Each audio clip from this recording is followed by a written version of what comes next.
Hi and welcome. This is your girl Jaskila, aka Key, and I am doing a spoken word dedication to my father.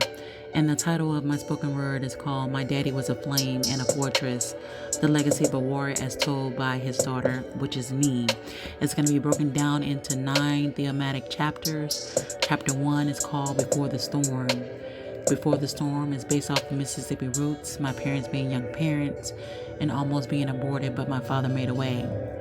Chapter 2 is The Fire That Marked Me. Chapter 2 is in regards to when I received my burn injury and how my father sacrificed in making sure that I made it to therapy.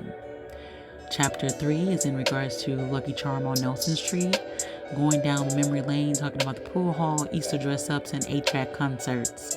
Chapter 4 would be Sister Mom and the Door Slam. This is basically me talking about in a time of pain where I had to step in because of the heartbreak that my mother had felt. Chapter 5 is Addiction and Absent. It talks about our Houston life, homelessness, my dad's addiction, and things being taken away, moments that are missed.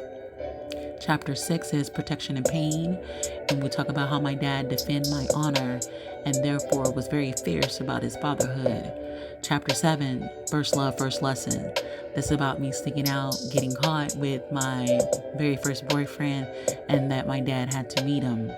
Chapter 8 is My Biggest Cheerleader. Every milestone, from school wins to mentorships, my dad has always showed up. And Chapter 9 is Still the King of My Heart. He's a functioning addict. It talks about his hidden pain, but never forgotten to be loved. And last but not least, Chapter 10, Because of Him I Live, and his refusal to let me be aborted, and that his legacy is the reason why I exist. Let's get into it.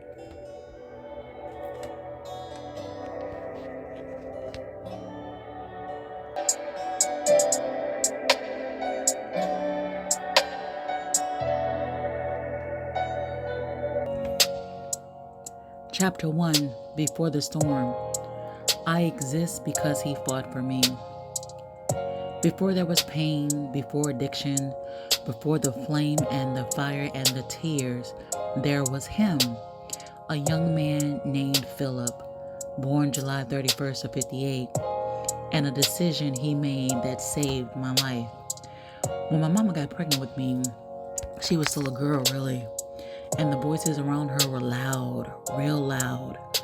Family, friends, pressure, get rid of it, abort it, don't bring a baby into this mess. But my daddy, he didn't let their opinions speak louder than his purpose. He didn't see a mistake. He saw me. Not yet identified whether I was a boy or girl, he just knew. So he made a decision. He sent my mama to Indianapolis, Indiana, far from the noise, far from the shame, so I could be born safely, so I could live. That was my first introduction to him, not as an addict, not as a man in pain, but as a protector, a gatekeeper, a young man trying to do right by what was his. I didn't know it at the time, but that choice would become the thread that wove through every part of my life, the good, the broken, the loud, and the silent. Before the fights, before Houston, before the drugs took hold, there was a young daddy fighting through fear and manhood to save his child, and that child was me. And I have never forgotten that he chose me. When he didn't have much, he gave me life. And that's why this story begins before the pain, because love was already present. My life started with a yes from my father, and I carry that yes in every breath I take.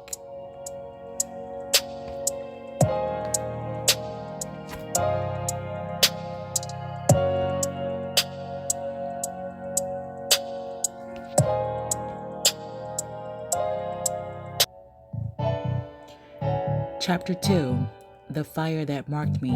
He carried me on a pillow. I was just a little girl, 3, maybe 4, curious, innocent, following mama to her friend's house. She lived in a rooming house. And it was what it was. 2 bathrooms at the end of the hall, both dirty and both foul, but one of them had something that caught my eye. A heater, open flame, dancing orange and red like it was calling my name. No one had taught me that fire bites, so I walked in close.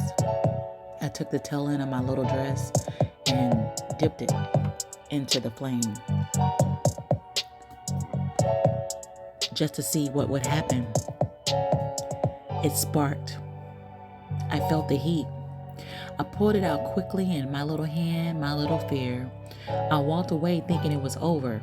Whew. So at least I thought, but it wasn't. As I walked down the hallway, I noticed my body was getting hotter, too hot. I looked down and my dress was on fire. A scream left my throat like lightning breaking through clouds. Mama! Mama! Running down the hallway, flames crawling up my back, terror behind my eyes. They came rushing, Mama and her friend. Pushed me down and threw a blanket over me and smothered the fire, wrapped me up, and they rushed to the car. And they flew to the hospital, all the way down to Delta Regional Medical Center, where located in Washington County of River, Mississippi. Doctors surrounded me, but I was too young to see healers. They looked like monsters to me. They sedated me, removed the burning clothes. I woke up wrapped like a little tiny soldier. Burns on my right thigh, a 3rd and 2nd degree little bitty scar on my chest, and a 2nd and 3rd degree pain stitch across my body. They took skin from the right side of my stomach and grafted it onto my thigh. And I was hospitalized, a small girl with a healing body, and a father who had no car, but had all the love in the world. Every single day from my grandmother's house to Delta Regional, he carried me on a pillow by foot, miles, to make sure that his little girl got the physical therapy that she needed, to make sure that his little girl got healed, to make sure that his little girl walked again, to make sure I never forgot what love looked like. Even if his life wasn't perfect, he didn't need a vehicle. He had his will, he had his arms, he had his daughter in his care. And though the fire left marks on my body, my daddy's presence left something stronger. Security, memory, a bond stitched in pain and protection. And that's why when people ask, why do you still love him so much after everything? I say, because when I was broken, Daddy didn't disappear. He carried me, and I'll carry that love forever.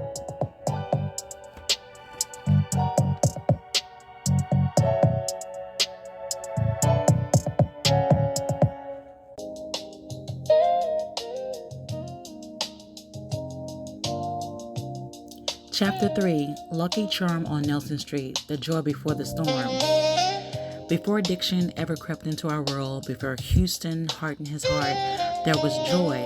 There was Nelson Street, and there was me, my daddy's lucky charm.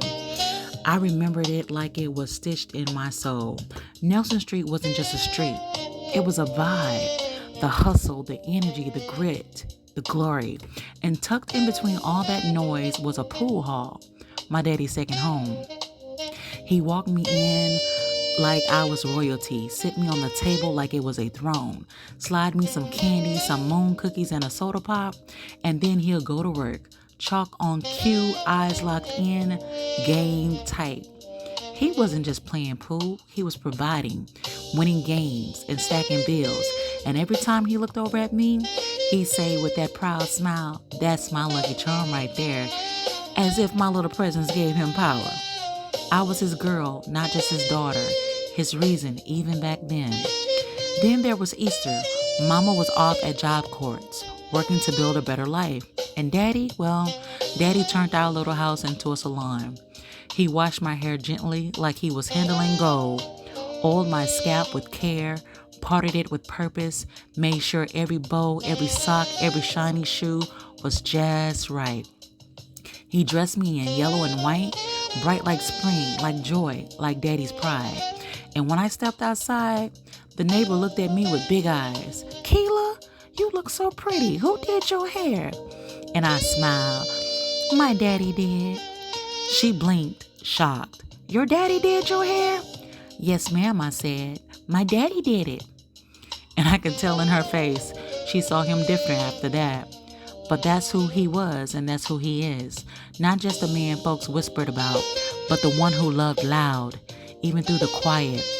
And then there were the nights when Grandma would leave for church or Bible study. Me and Daddy would wait till the door closed, wait till her footsteps faded, and then it was showtime. We'll grab the brooms, hats, and whatever we can find. He'll blast her 8-track stereo, and we perform like we were on a world stage, laughing and dancing, making music out of a moment, making memories out of thin air. Those were the days before the streets got him, before the high chased him, before we moved to Houston and everything changed. But I hold on to them, the pool hall, the Easter dress, the home concerts, the way he made me feel like the center of his world, because I always was. And no matter what came later, those days were real, very real.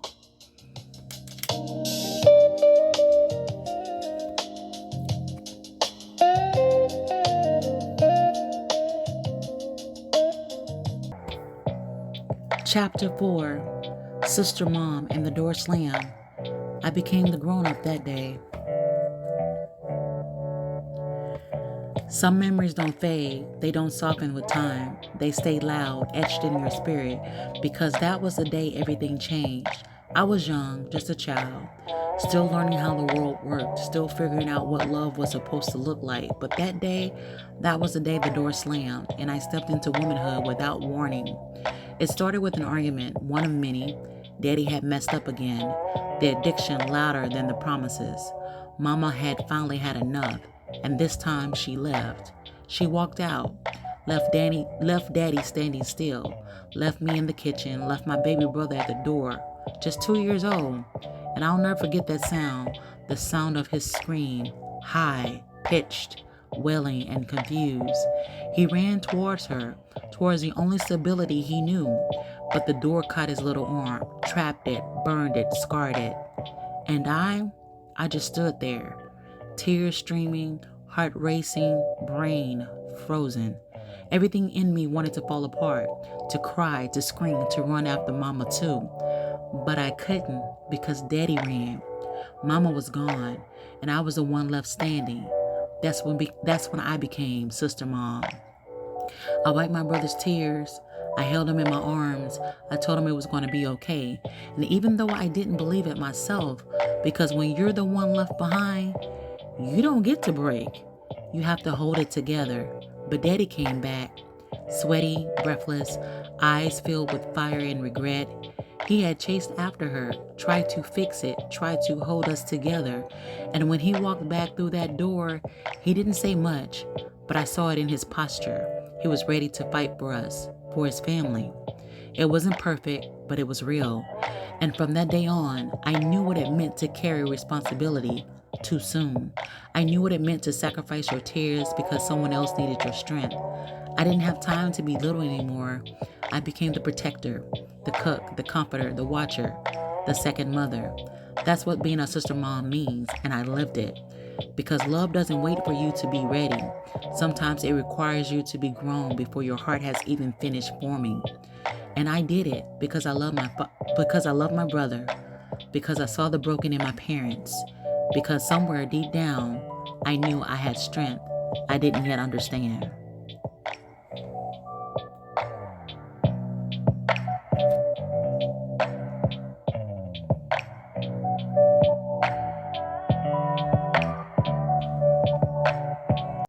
Chapter 5, Addiction and Absence, the man I love versus the streets that took him.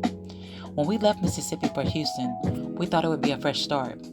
A new city, a clean slate, a better life. But Houston didn't heal us. It exposed us. And slowly, piece by piece, I watched the man I adored start to disappear. It didn't happen all at once. I was about 9, maybe 10 when I noticed it. Things that used to make me smile felt different. The music got quieter, the laughs came less often, The love was still there, but there was something else there, something darker. It started with the little things: money missing, mama voice raising, dad gone more than he was home. Then it became bigger things: stolen valuables, locked bedroom doors, tears in mama's eyes when she thought we weren't looking. And before long, we were homeless, trying to survive in a city we didn't know, with the father we were slowly losing to a demon none of us could fight. Mama fought for him. She paid off his debts, tried to keep us safe when folks came looking for him. Worked 2, sometimes 3 jobs. And while she worked, he drifted. The streets were pulling him deeper. And it wasn't just the drugs. It was the trauma, the pain he had never healed from, the father he never knew, the best friend buried, the guilt of everything he couldn't fix. It all came down like a flood, and crack cocaine became his lifeboat. Except it was never saving him, it was drowning him, and we were the ones left trying to breathe. Just breathe. I remember one of the deepest cuts, my 6th grade graduation. Mama had to call grandma for help. Asked her to buy me a white dress, not just any dress, 3 of them. They were beautiful. I saw them, I touched them, dreamed of wearing them. But when graduation day came, they were gone, stolen, sold, and traded, all for a high. I didn't even cry. I had learned by then, disappointment was just a part of life. Mama was furious, but she still found a way to give me another dress, made me look beautiful, made me feel special. I graduated, but part of me had already grown up again. That's what addiction does. It's still not just from the addict, but from everyone who loves them. It's still memories, milestones, moments that can never be replaced. But still, I loved him, even as he stole from us, even when I hated the version of him I saw, even when I said words I didn't mean, like, I hate you, because I was angry, hurt, confused. And now, I pray Yahweh forgives me for that moment. I know it left a scar on his heart, just like his choices scarred mine. But even in the darkest times, I still saw glimpses of him. The man who carried me on a pillow. The man who did my hair and made me feel like a little bitty queen. The man who played music loud and danced with me in the living room. The man I still call Daddy.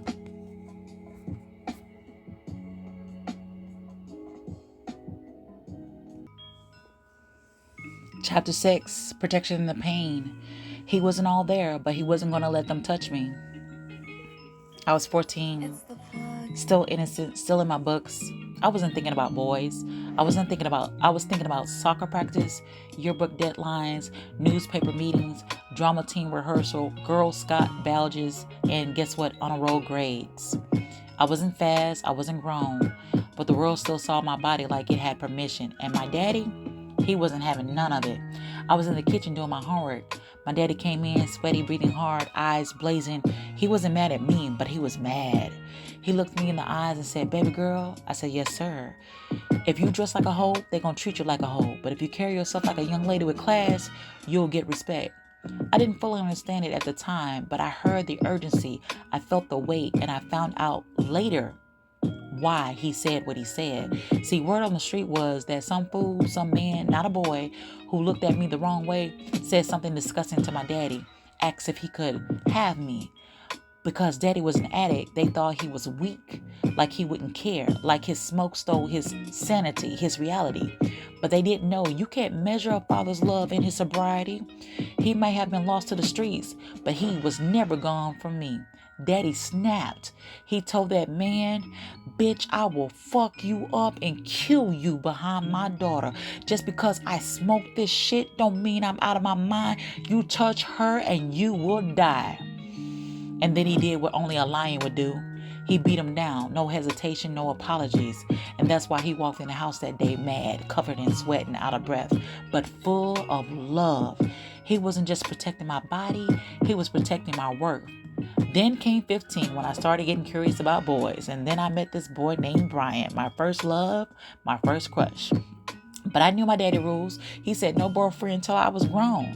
So what did I do? I snuck out, crawled through the window like it was a movie. But the gig was up because mama checked my bed. My little brother was moved, and guess what? The pillows exposed the lie. When I got home, I got caught by everyone. Mama, grandma, but daddy, oh, I broke his heart. He was hurt. I wanted to see this little boy. He said, "You better take me to his house." So I did. Brian came outside, and daddy looked him dead in the eye. "You want to talk to my daughter?" I want to see you tomorrow after school. And Brian, he showed up, and Daddy laid down the law, boundaries, time limits, expectations, and Brian, he respected it. My daddy didn't just give me permission, he gave me protection. He made sure I knew what it meant to be valued. Even in his addiction, my daddy never stopped defending me. He may have been battling demons, but he still stood between me and the darkness. And that's what people don't understand. Addicts can still love deeply, still protect fiercely, and still be fathers who won't let their babies touch harm.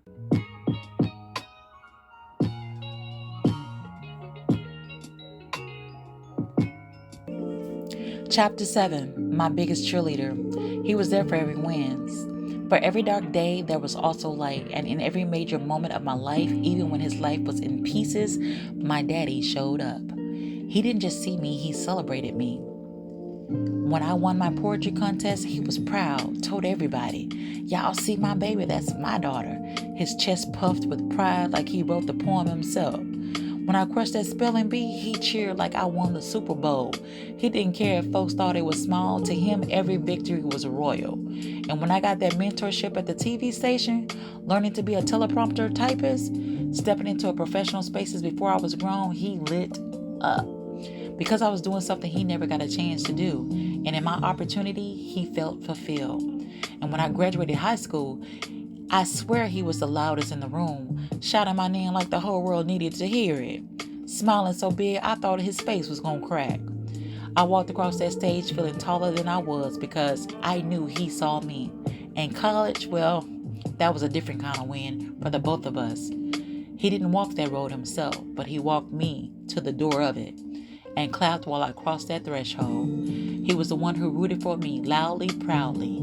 Even when his own dreams had dimmed, he kept the light on for mine. It wasn't about the money, it wasn't about perfection, it wasn't about present. Because even when he didn't have anything to give, he gave me his voice. He gave me his applause. He gave me his joy. He showed me that love doesn't have to be pristine to be powerful. And sometimes the loudest support comes from the most broken hearts. They say addicts can't be good parents, but I say this: my father was an addict, but my father was present. My father was hurting, but my father was proud. My father was broken, but my father was there. He was my biggest cheerleader, and even when no one else clapped, he did.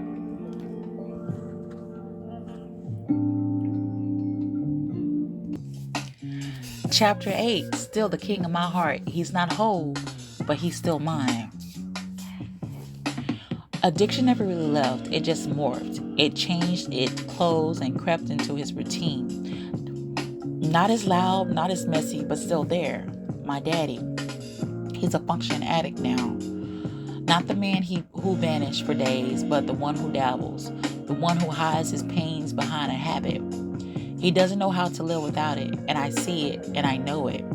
I feel it in the conversations we don't finish, in the silence that follows memories too painful to name, in the way he still tries to hold it together, but I can tell it's heavy. He never fully healed, not from the guilt, not from the past, not from the father he never met, not from the mistakes he made with my older brother, and not from the loss of his mother, not from the sting of broken dreams. He carries it all quietly. And that's what hurts me most, knowing that under the laughter, under the jokes, and under the stories is a man still bleeding, a soul still reaching, a father still fighting. You see, but let me say this loud, so heaven hears me too. He is still the king of my heart. Outside of Yahweh, outside of Yeshua HaMashiach, and outside of the Ruach HaKodesh, my daddy is the main man who taught me how to survive. The one who helped me through my first cycle, helped me when I cried, called me his lucky charm, and celebrated me like I was royalty. Even when he was broken, he never broke me. Even when he was high, he still protected me from predators. And even when he had nothing, he gave me love.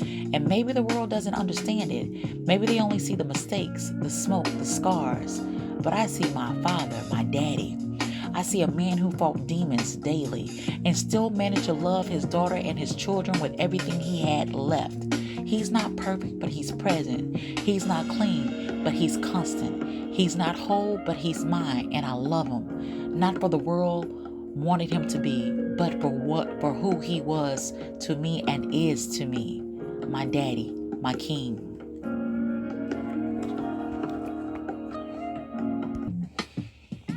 Oh, this beat is funky right here. Chapter 9, because of him I live. I was almost erased, but he chose me.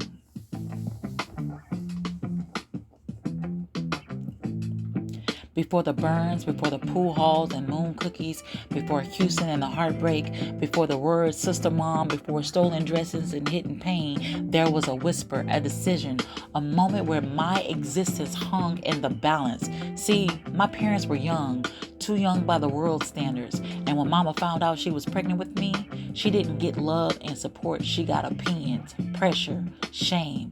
Get rid of it. You can't have that baby. Abort it. Start over. They tried to talk her out of me. But when she told my daddy that a seed had been planted in her womb, he didn't flinch, he didn't fold, he fought.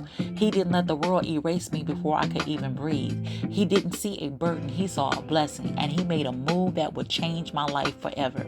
He sent my mama to Indianapolis, Indiana, far from the voices, far from the pressure, far from the fear, so I could come into the world safe, covered, chosen. That decision saved my life. And that's why no matter what came after, no matter how many times the addiction won, no matter how many things were lost or stolen, I will never forget he said yes to me. When others said no, when others said I was a mistake, he made sure I was born. So I owe him, not in guilt, but in gratitude, for the Bible said, honor thy mother or thy father, or our days will be numbered short. So today I honor my father. And every day before, and every day in between, and every day after, I honor my father, because I wouldn't be here without that one choice. The first daddy move he ever made, the most powerful one, and for that alone, he will always have a place on the throne of my heart, because he chose me first, and because of him, I live.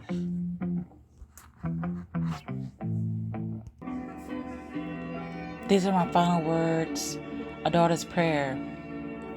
Dear Daddy, you weren't perfect, but you were mine. And no matter what the world sees, I saw your fight, I saw your love, I saw your pain, and I still see your worth. I am who I am because of what you gave me. Your name, your protection, your mistakes, your lessons, and your love. And even if the world calls you broken, I call you my beginning. My teacher, my flame, my fortress. You are still the king of my heart. I love you, Daddy, and forevermore. May Yahweh keep his loving arms around you, protect you, and keep you. And may you truly see your worth in the kingdom. Amen.